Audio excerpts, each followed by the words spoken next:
We've got Inspire After Death with Brutes in a Glass Cathedral this Thursday at Pinball's Arcade, Lake Creek location on 183 North. Bell time 7 p.m. Central. Tickets are available. Go to inspireafterdeath.com to get your tickets. And to help us preview this card, joining us now on the Vaqueros Cafe and Cantina hotline, he is the lead promoter for Inspire After Death. We lovingly call him Biss. It is Justin Bissonnette. Follow him on Twitter at Biss Says. What's up, Biss? What's up, Stu? Ready to do this wrestling thing, man. We've done pretty well. Before we get to the card, and I'll give you this shot.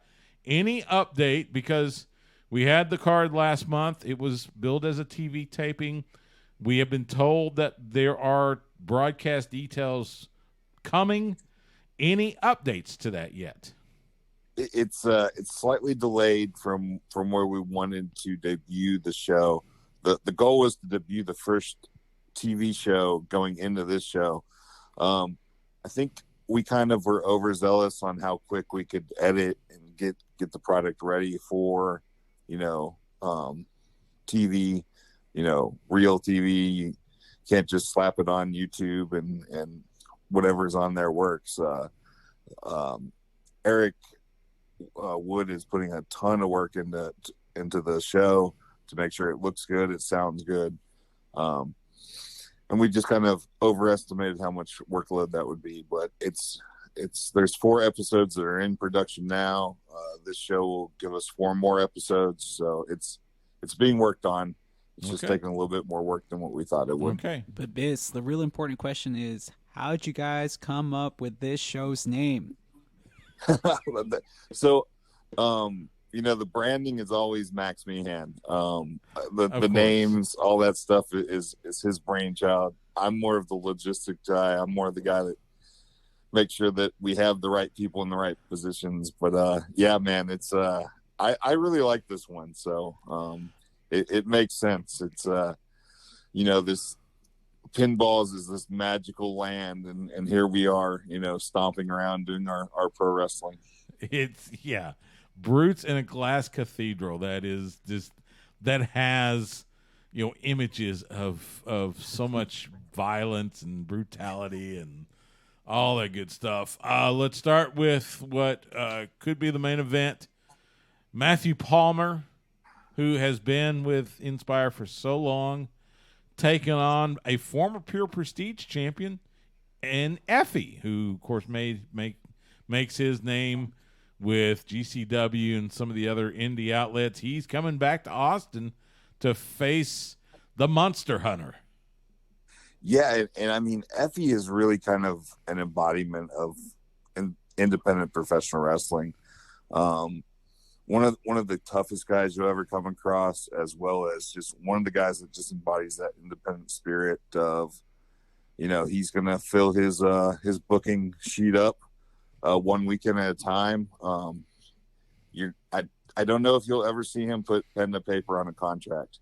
He just seems to flourish doing it this way, which is great for us because we can bring him in, and just a real pioneer for all sorts of different groups and culture and all of that. And then Matthew Palmer, is basically a day one guy for us. And this is a match that Matthew really wanted. So really cool to be able to put it together. Well, and Jess and I were just talking during the break about, those guys that seem to, make more money or be more successful, on the independent scene than if they signed with WWE or even one of the other companies.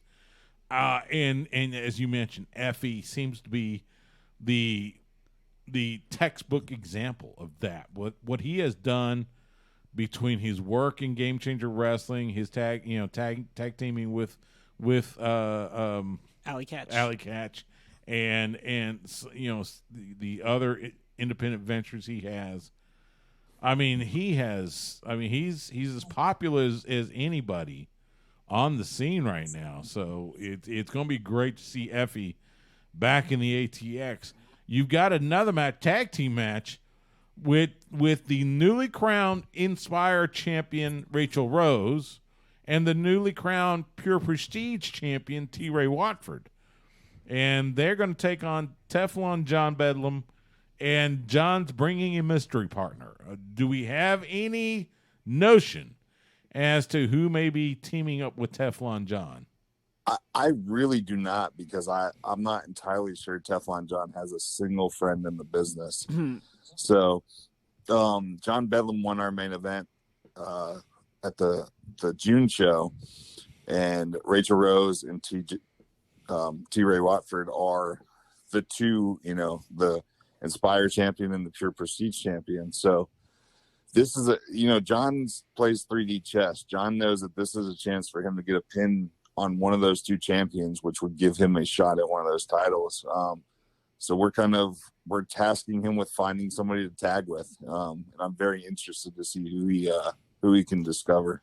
Yeah, he strikes me as someone that, you're right, probably doesn't have very many, if any, friends, and the few he might have might be as despicable as him. So you got Fly Def, Zach Zilla, and Warren J taking on the Cool, Kiefer Bartek, Cam McCole. Warren J won the red Twin Dragon Connection belt at our last event. This match is going to be for the blue belt. So yeah, Fly Def, I think we mentioned before, one of the most decorated tag teams on the Texas wrestling scene, not only Texas but in the Southwest. And the Cool trying to, shall we say, ruin that streak by getting the blue Twin Dragon Connection belt. Yeah, I could come on here and gush about Fly Def every month, but the Cool are trying to play spoilers. Kiefer is very well aware of how the Twin Dragon belts work. So he's gone kind of into overdrive trying to get a hold of this belt, and then Cam's there right by his side. So this will be it's really kind of cool to have, no pun intended, to have these two great tag teams going at it. But yeah, what's in the balance is the blue belt. So if Fly Def can pick up the victory here, they've unified the belts around themselves. But there's a chance for the Cool to hold on to one half of the belts and then work their way into getting that red belt as well. Yeah, and like we said, I mean, if Fly Def can find their way to victory, that just that's one more tag team title they can add to their already lofty status on the scene. For the Lawless Darkness Championship, Exodus Prime, who we didn't get to see in June, but we will see him in July on Thursday, taking on the Void. Now, the Void we know very little about.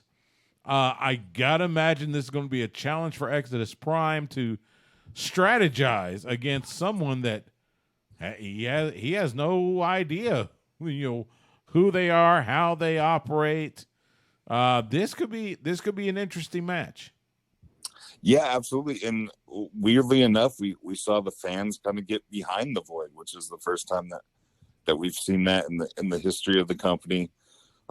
Exodus Prime is a very talented young man with a very large mouth, and it'll be very interesting to see how he reacts to the Void, who can basically do whatever he wants. He is immune to rules.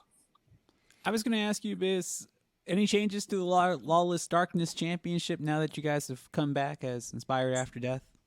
Besides being a title that can change hands, it's the same rules. So the Void can basically choose to follow which rules he sees fit. So okay, So basically, instead of a 1-year status, it's they can change hands. With pinfall submission. ASF and Great Scott, they had their best of 3 for the Undefinable Championship. Great Scott got the victory in June, so he's one up on ASF. But we know ASF, he is skilled. He's got the the high flying technique down. This is going to be, that could be a lot of, we could see a lot of high flying in this match. Absolutely. And the first match was so great. I'll tell you that this was not originally planned to be a best 2 out of 3 or best out of 3 series. But after seeing that first match, we had to run it back and, possibility for a third one as well.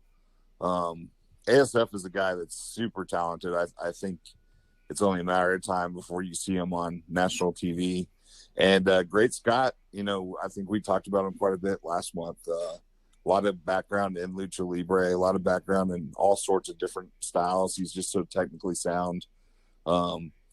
These two were just magic. So it's somebody's going to get a belt, but I think the fans are going to get a treat on the journey there. Yeah, I think you're right. Talk with Justin Bissonnette, the lead promoter for Inspire After Death here on Sports Guys Talking Wrestling. This is a match, Dmitry Alexandrov, Gary J. This is going to be one of those, we're not going to see a lot of technique. You're not going to see a lot of 3-point submission type. These are two guys just going to beat the snot out of each other, right? Yeah, this is going to be a war, and Dmitry asked for this. He asked for Gary by name. He feels like Gary is a guy that he can really kind of have his breakthrough match with in Austin. Dmitry feels he's kind of snake bitten in Austin, so he travels up to St. Louis, to Indiana, and he has these great matches up there. He wants to have one of those great matches in Austin, which is basically his hometown now. So, there's nobody better to have a great match with than Gary J. You saw on WrestleMania weekend, Gary and Brian Keith just tear the place down. So I expect this to be nothing short of that. Yeah, I think you're right. And then the Born Haters, who I guess their absurdity has become kind of the calling card or the popular thing about this trio. They're going to face Luigi Primo, and he's got 2 mystery partners. Now, we saw it felt like Luigi Primo, he took the loss last month, and it felt like he got a little frustrated. Maybe, I don't know if maybe that's starting to seep in. Maybe he's, he hasn't gotten a win in a while. This is going to be interesting, especially with whoever Luigi brings into the ring to face the Born Haters. Absolutely. It's almost like the haters have Luigi's number here, and you can see that frustration boiling over. Like, for him to lash out at a guy like Sam Stackhouse, who's just one of the nicest human beings around, like, was kind of shocking. And he's kind of hinted that this might be a darker tag team that he leans towards. So it'll be interesting to see who he can pull out. Luigi kind of hangs around some strange circles, so it'll be interesting to see who he can get a hold of to come in here that he thinks can help him, get over the hump against the Born Haters. Yeah, absolutely.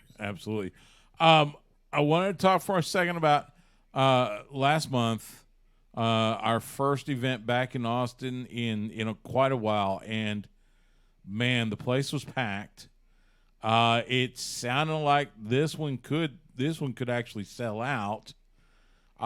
Just talk for a moment about the loyalty of the fans in Austin that they have for Inspire. It's insane. It's utterly insane. It means the world to me. Like, I can't put in the words how much it means just for people to show up like that. Like, it's kind of weird. This is the 9th anniversary, and I remember that first show and just being so happy that people came, and like, when we decided to run Thursdays, it was kind of like, well, is anybody going to come out on a Thursday to watch wrestling?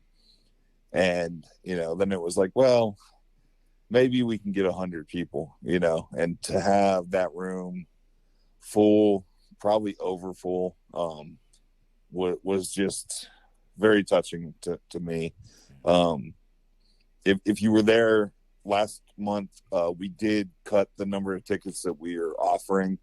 So there will be more kind of room to move around and hopefully be able to see the ring a little bit better. But yeah, I think we're just under 30 GA tickets left.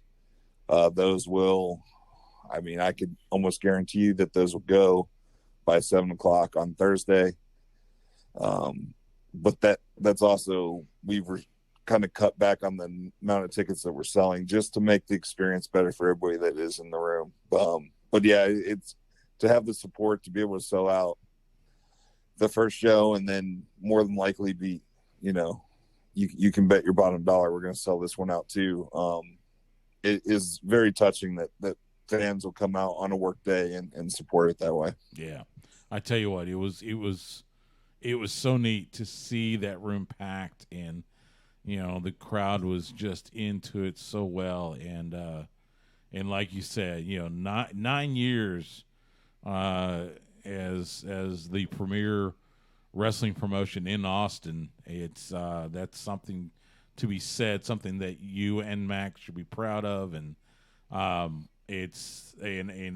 consider it an honor just to be a small part of it. So looking forward to Thursday. Check it out. Inspire After Death, Brutes in a Glass Cathedral. This Thursday night, Pinballs, Lick Creek location. Myself, Eamon Payton, will be on the call for those matches. Again, bell time 7 p.m.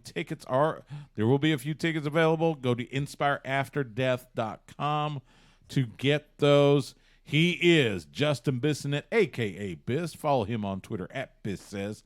Biss, I appreciate the preview, man. All the best to you. I'll see you on Thursday. See you on Thursday, Stu. Thank you very much, man.